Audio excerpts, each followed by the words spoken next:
India market invest মাইন্ডসেটে আপনাদের স্বাগত। যা চ্যানেল নতুন এসেছেন তাদেরকে হলো প্লিজ চ্যানেলটাকে সাবস্ক্রাইব করবেন, লাইক করবেন, বেল আইকনটা প্রেস করবেন, তার সাথে অল বাটনটা প্রেস করবেন, নোটিফিকেশন সঙ্গে সঙ্গে আপনাদের কাছে গিয়ে পৌঁছাবে। এই ভিডিওতে আমরা একটা ব্রেকিং নিউজ নিয়ে আলোচনা করতে চলেছি, যেই ব্রেকিং নিউজটা কিছু কোম্পানিকে ঘিরে। তো অ্যাট ফার্স্ট ডিসক্লেমার দিয়ে রাখি স্যার, এই ভিডিওতে যেসব কোম্পানিগুলো নিয়ে আলোচনা করবো সেই সব কোম্পানিগুলোর সম্বন্ধে নিউজ পাওয়া যাচ্ছে বলে তার জন্যই কিন্তু আলোচনা করছি। তো এটাকে কেউ বাই রেকমেন্ডেশন হিসেবে নেবেন না। বাই করার আগে নিজে ভালো মতন অ্যানালাইসিস করবেন, তারপরে বাই করবেন, কারণ আপনার টাকা আপনার রিস্ক গেলে কিন্তু আপনারই যাবে। তো সেই জায়গায় দাঁড়িয়ে জাস্ট নিউজ পাওয়া যাচ্ছে বলে সেগুলো আপনাদের সামনে তুলে ধরার চেষ্টা করছি। তো এটাকে কেউ বাই রেকমেন্ডেশন প্লিজ নেবেন না। স্যার, ইন্ডেক্স কি? অনেকগুলো কোম্পানির সংমিশ্রণ একটা বলতে পারেন ইন্ডেক্স। যেমন আমাদের নিফটি 50, যেমন সেন্সেক্স, যেখানে 30টা কোম্পানি নিয়ে তৈরি। মিড ক্যাপ ইন্ডেক্স বলুন, স্মল ক্যাপ ইন্ডেক্স বলুন, আইটি ইন্ডেক্স বলুন।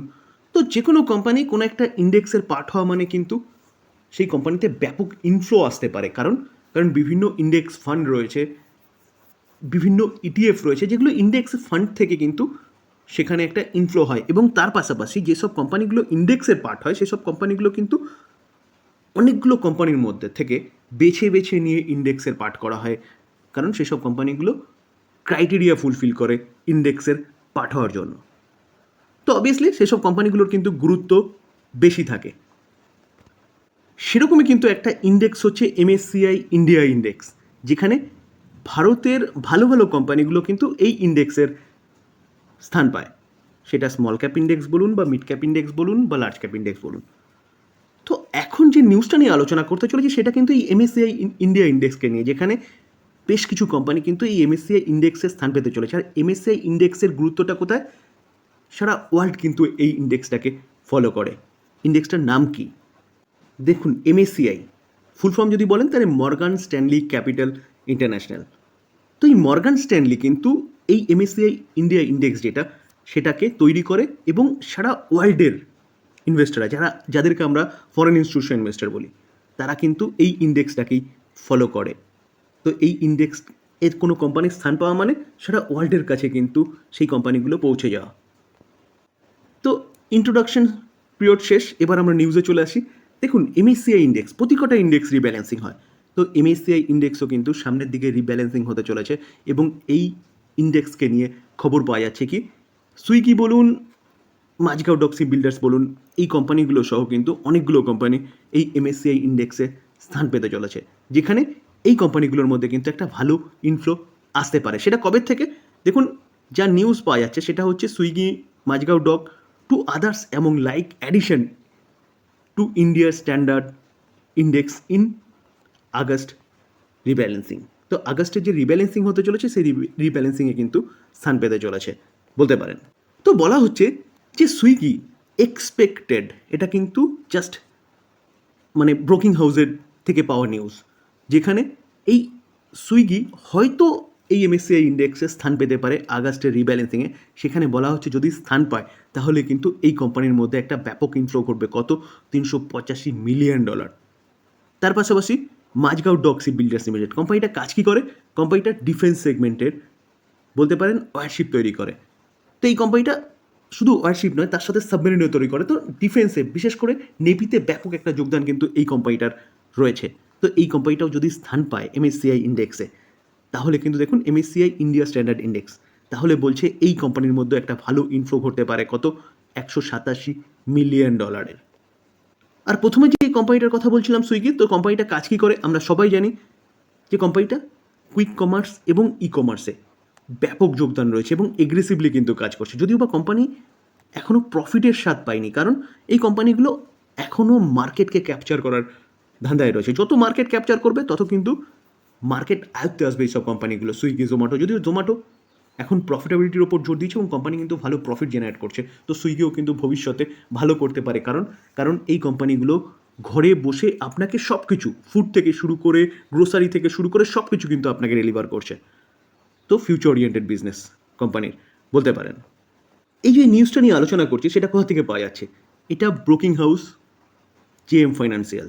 তো এই JM ফাইন্যান্সিয়াল এই ব্রোকিং হাউসটা থেকে কিন্তু এই রিপোর্টটা পাওয়া যাচ্ছে, যেখানে বলছে যে দুটো কোম্পানি তো আমরা আলোচনা করলাম, সেই আর দুটো কোম্পানি আমরা দেখতে চলেছি।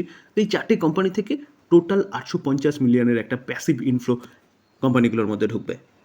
আর বাদবাকি যে দুটো কোম্পানি রয়েছে তার মধ্যে হিতাচি এনার্জি ইন্ডিয়া লিমিটেড, এই কোম্পানিটাও কিন্তু এমএসসিআই ইন্ডেক্সে ঢোকার প্রবাবিলিটি আছে। তার পাশাপাশি দেখলে দেখা যাবে ওয়ারি এনার্জিস, এই কোম্পানিটারও কিন্তু এই ইন্ডেক্সের পার্ট হওয়ার একটা প্রবাবিলিটি আছে, যেখানে হিতাচি এনার্জি ইন্ডিয়া যেটা কোম্পানিটা রয়েছে সেই কোম্পানির মধ্যে $165 মিলিয়ন একটা ইনফ্লো ঢুকতে পারে, এবং ওয়ারি এনার্জিস এই কোম্পানিটার মধ্যে কিন্তু $132 মিলিয়ন একটা ইনফ্লো ঘটতে পারে। তার মধ্যে ওয়ারি এনার্জিস আমরা সবাই জানি যে কিছুদিন আগেই জাস্ট আইপিওর মাধ্যমে কোম্পানিটা লিস্ট হয়েছে, এবং লিস্ট তো ধামাকেদার হয়েছিল। তারপরে কোম্পানিটা ভালো পারফরমেন্স দেখাচ্ছিল, কিন্তু ডোনাল্ড ট্রাম্প এবং তার পলিসি রিনিউয়েবল এনার্জিকে নিয়ে সেখানে কিন্তু এই কোম্পানিটা কিছুটা সাফার করেছে এবং নিচে এসেছিলো। তারপরে কোম্পানি কিন্তু আবারও কামব্যাক দেখিয়েছে। যেহেতু এই কোম্পানিটার ভালো একটা যোগদান ইউএসএ রয়েছে, তার জন্য কিন্তু এই কোম্পানিটা এরকম ভালো রয়েছে। তো কোম্পানিটা যে বিজনেস করছে, দেখুন ডোনাল্ড ট্রাম্প 4 বছর, আর আমি সবসময় ইনভেস্টমেন্টের কথা যখন বলি না, তখন কিন্তু মিনিমাম 5 বছর ম্যাক্সিমাম স্বপ্ন পূরণের জন্য, অর্থাৎ 10 বছর 15 বছর। তো সেরকমভাবে কিন্তু কোম্পানিগুলোকে আপনাকে চুজ করতে হবে এবং ইনভেস্টমেন্টের কথা চিন্তা ভাবনা করতে হবে। তো যেহেতু গভর্নমেন্ট, আমাদের ভারত সরকার সহ সারা ওয়ার্ল্ড, শুধু ডোনাল্ড ট্রাম্পকে যদি সরিয়ে দেন তাহলে কিন্তু সারা ওয়ার্ল্ড এখন রিনিউয়েবল এনার্জির কথা বলছে। তো এই কোম্পানিটা সোলার মডিউল তৈরি করে, তো সেই জায়গায় দাঁড়িয়ে স্যার ফিউচার ওরিয়েন্টেড বিজনেস করছে। ভবিষ্যতে এই কোম্পানিটা কিন্তু ভালো করতে পারে। এবং তার পাশাপাশি হিতাচি এনার্জিস এই কোম্পানিটা কাজ কী করে? তো হিতাচি এনার্জি এই কোম্পানিটাকে দেখলে দেখাবে এই কোম্পানিটা সুইজারল্যান্ডের কোম্পানি, যার হেডকোয়ার্টার সুইজারল্যান্ডে রয়েছে। এবং এই কোম্পানিটা কাজ কী করে? ট্রান্সফরমার বলুন, সার্ভিস বলুন, হাই ভোল্টেজ ইকুইপমেন্ট বলুন, তার পাশাপাশি এই কোম্পানিটাও কিন্তু রিনিউয়েবল এনার্জিতে ব্যাপক একটা যোগদান রয়েছে। তো ইন্ডিয়ার থেকে এই কোম্পানিটার যোগদান কিন্তু আউট অফ ইন্ডিয়ায় বেশি রয়েছে। তো স্যার এই হচ্ছে নিউজ, যেখানে এই চারটে কোম্পানির মধ্যে কিন্তু একটা ইনফ্লো আসতে পারে, যদি এই কোম্পানিটা মাথায় রাখবেন, যদি এই কোম্পানিটা আগস্টের রিব্যালেন্সিংয়ে এমএসসিআই ইন্ডেক্সের স্থান পায়, এমএসসিআই ইন্ডিয়া ইন্ডেক্সে স্থান পায়। তো সেই জায়গায় দাঁড়িয়ে স্যার এই কোম্পানিগুলো কিন্তু আপনি রাডারে রাখতে পারেন। তবে ডিসক্লেমার আবারও দিয়ে রাখি স্যার, রাডারে রাখা মানে এই নয় যে আপনি এই কোম্পানিগুলো চোখ বন্ধ করে বাই করবেন। বাই করার আগে নিজে ভালো মতন অ্যানালাইসিস করবেন, কোম্পানি কাজ কী করে। আমি জাস্ট রাফলিভাবে আপনাদের একটু বলার চেষ্টা করলাম। আপনি নিজে ভালো মতন অ্যানালাইসিস করবেন, কোম্পানি কাজ কী করে, যে বিজনেস করছে সেই বিজনেসগুলোর দম আছে নাকি, ফিউচার ওরিয়েন্টেড বিজনেস নাকি। যদি আপনার মনে হয় যে হ্যাঁ এই কোম্পানি যে কাজ করছে সেই কাজের দম আছে, কাজ ফিউচার ওরিয়েন্টেড, তো আপনি ইনভেস্টমেন্টের কথা তখনই চিন্তাভাবনা করবেন। কারণ আমি আবারও বলবো যে টাকা আপনার, রিস্ক আপনার, গেলে কিন্তু আপনারই যাবে। আলোচনা এই পর্যন্ত। যদি ভালো লাগে, যা চ্যানেল নতুন এসেছেন তাদেরকে প্লিজ চ্যানেলটাকে সাবস্ক্রাইব করবেন, লাইক করবেন, বেল আইকনটা প্রেস করবেন, তার সাথে অল বাটনটা প্রেস করবেন, নোটিফিকেশন সঙ্গে সঙ্গে আপনাদের কাছে গিয়ে পৌঁছাবে। থ্যাংক ইউ, ভালো থাকবেন।